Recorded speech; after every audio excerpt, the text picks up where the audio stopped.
Good morning, friends, and welcome back to a brand new vlog. I actually started recording this week's vlog yesterday when I was looking at yet more commercial spaces to lease, but I didn't get the opportunity to record an intro, so I'm doing it now from the future, kind of, if you see what I mean.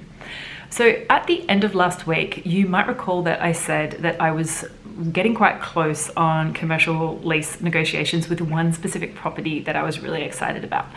Unfortunately, on Monday this week, it all fell apart. If you want all of the juice and gory details and even screenshots of the emails that went back and forth, it's all on my Substack.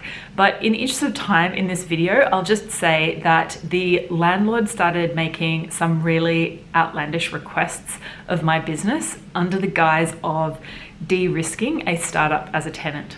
Now, I really appreciate the necessity for them doing that for their business, but the way that they were going about it really put a lot of pressure on my fledgling business, and I don't think that I would be a good business owner or even potentially be in breach of my fiduciary duties to my investors if I actually agreed to those terms. So unfortunately, I had to walk away.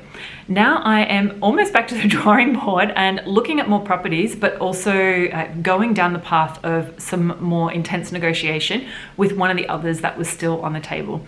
The challenge that I have now is that the two properties you'll see that I go through yesterday, or just after this, are not as great spaces physically, but they are about half the rent, and they're also not in as great a location for what it is that I want to do. So I'm going to have to do some math and figure out like where that trade-off point is, if the worst location and the rent is actually going to work for my business. Because the other space that I'm looking at, the one that had the huge backyard, if you've seen my videos before, you'll know which one I'm talking about, has this enormous backyard. It has a lot of potential. It has a very scary basement. It's almost twice the rent, but the location is awesome and the space is awesome. So that's kind of where I'm at right now. I'm gonna have quite a bit of an analysis to do to figure it all out, but I am confident that I can get through this one. Anyway, let's go and look at the properties and I will speak to you soon. Okay, signature move. I'm starting in the basement for whatever this is, candidate number 3764, it feels like.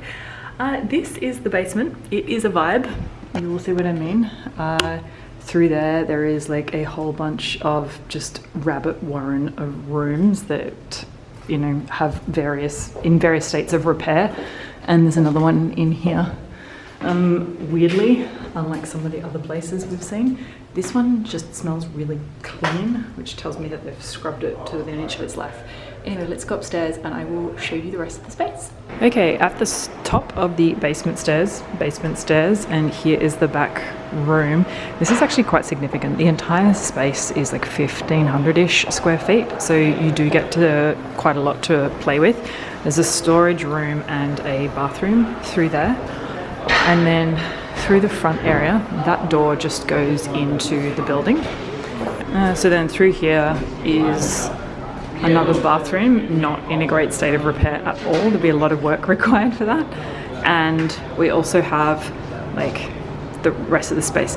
I'm pretty sure I could easily get one line of machines down one side of the wall here, and that like covered in space at the front left there is actually a glass window, so there is the opportunity to do something out into like the street area.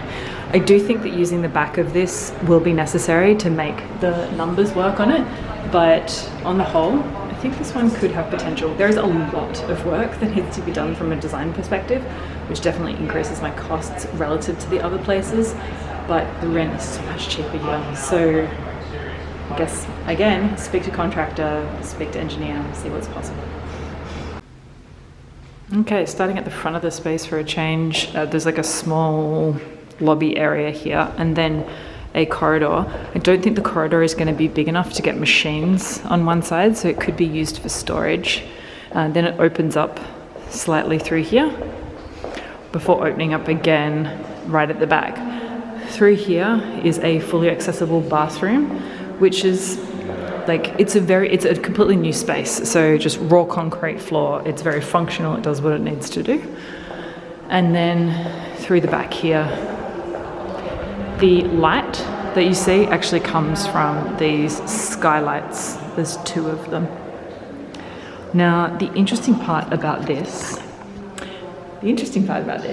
is that in order to vent, we obviously would need to vent up rather than vent into the front, because the front of the building has windows for the residential building, and for like permitting requirements, you can't vent underneath windows, which makes sense.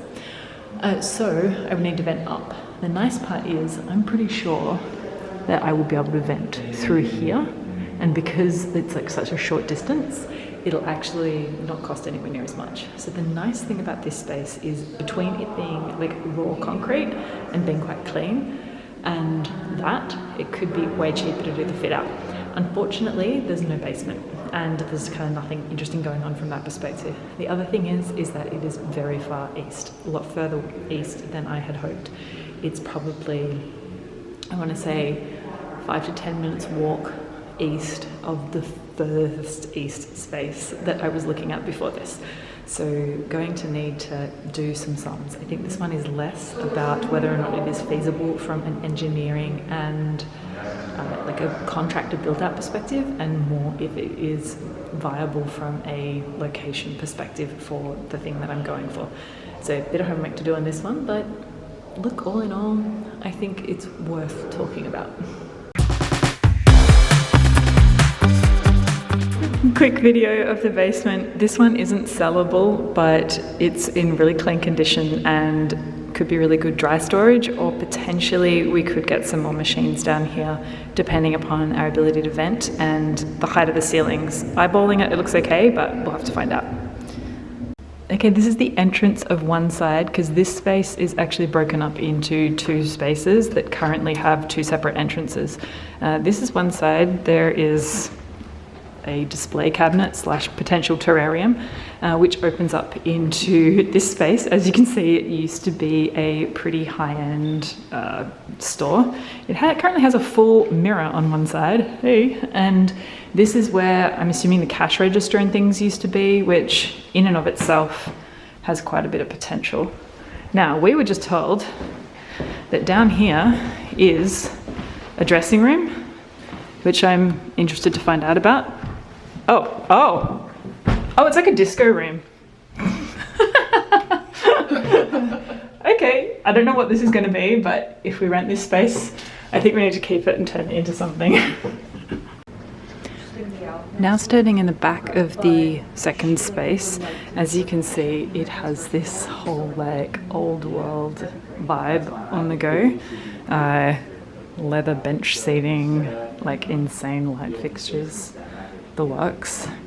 You can see here the like entrance is almost grand, I want to say, and this like kind of storage cabinet type area.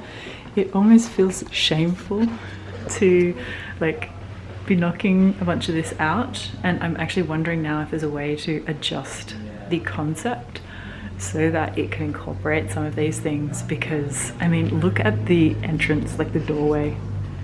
Like, it's insane. The height of the ceilings alone and that like wooden door is so beautiful. Like, I can't help but feel whoever did the fit out on this really loved the space and really had a vision. So interested to know if there's a way to incorporate some of this, not just for build out costs, but also because it's really quite beautiful. Anyway, let's go and have a look at the back of the space, and because it's actually got a courtyard patio type area, and yeah, we can talk about it later. Quick video of the backyard of this space. It is pretty sizable, and it actually has 2 entrances, one here and one behind all the people that are standing over there. There is actually currently construction that's going on next door, but apparently this project will be finished in the next 2 to 3 months, so it shouldn't impact us too much. Hey friends, we are at the end of another week. I have spent most of today actually walking around the neighborhood of the last location that we were checking out. It is way further east than I had anticipated that I was going to be finding a location. That and the second one that we looked at. So of the 3 that I showed you this week that I looked at, the second and the third are much further east than I had anticipated. They're actually kind of not on the same street, but if one of them is on a street that runs north to south, the other is on an intersecting street that runs east to west. So they're probably 2 blocks apart. I didn't anticipate being in this area. It's further east than I had wanted. It is not even up and coming. It's probably still emerging, but I think that it could potentially get there. It'll just take some time. Obviously, the good part about that is that the rent is a lot more competitive in that area. But now I have a big decision to make with regards to competition and like the other businesses that are in the area and those sorts of things, as well as just thinking about the demographic of that area, whether or not it's right, and can I actually use the space to physically be able to build a brand and leverage that into the wider market. The advantage that third space has that we were looking at is obviously the backyard and the basement. These are 2 huge assets that actually really allow me to begin to make it into a destination and less just like a local kind of neighborhood thing that people could potentially want to travel some distance to and could really help me with brand building. The other thing, just while we're talking about laundry, as we close out the week, that I've been thinking about that I'm really sensitive to is that most laundromats in New York are immigrant owned. And although what I'm ultimately building is not a laundromat, I will have a laundry service. And I can see how that obviously has a lot of overlaps with the laundromat category as a whole. The reason that I'm bringing up that they're largely immigrant owned is obviously I'm an immigrant. Well, I aspire to be an immigrant. I still don't have permanent residency in the US. I'm increasingly worried or sensitive to the idea that I could come under some heat for like taking immigrant jobs or like competing with immigrants or something along those lines. Now, I grew up on the other side of the world, obviously. I grew up in a single parent household. My mom worked multiple jobs, one of which was as a cleaner, just to be able to afford to, pay for our home and food and all those sorts of things as kids. And I have huge admiration for everything that she did. The day I left high school, I had a part-time job while I was doing college. I paid rent to my mom. I paid for all of my own school fees. I have for all of my degrees. I've always had a job and been studying part-time. I've worked very, very hard to be where I am today, and it can't even begin to be said that any of it was handed to me. I really feel that I have earned the right to be able to compete in this market. I've also, as you know, if you've watched any of my videos in the past, have worked very hard at modeling out a business that can pay well above minimum wage, which is very unusual for the industry. And also I aspire to be able to someday offer my staff benefits, which again is very non-standard in this industry. And so I feel like I am going into this with really good intention, trying to do great things for the people who work for me, who will probably be immigrants. I also really want to employ immigrants because I'm an immigrant, hopefully. So I think I'm going into this with good intention, and I think I have a right to play in this space, but I'm really sensitive to the potential that my efforts will not be interpreted that way. So I've been thinking a lot about that. Anyway, so closing out the week, I now have offers out on 3 properties, the 3 that we saw this week. The 4th one that I was considering, it looks like that's just come to a close. The landlord just really isn't playing ball again with, like negotiations and those sorts of things. So we're down to 3. Unfortunately, all 3 are not in locations that I had originally really thought were ideal, but it looks like that's the reality of what I can afford given the model and everything else. So here we are. We have to make the most of what we've got. So next week I will be doing like viewings with engineers and things like that of the spaces, also starting to speak to more lawyers and get everything in line for proper lease negotiations and those sorts of things. I'm hoping that by the end of next week, maybe the week after, we'll actually have lease terms agreed, which would be huge. The other thing is that I've got another round of creative for Dirtbag for the laundry concept, and it's really starting to come together. I'm really pleased with where it's at. So I think that next week we will be able to lock that down and be ready to move on, which is going to be huge. On the skincare side, I mentioned last week that I actually it was early this week, I'm losing track of the weeks now, that I have the name decided for the SPF brand, which is Uniform Victor. I've got the domain names and everything. The only thing that's outstanding is the Instagram handle.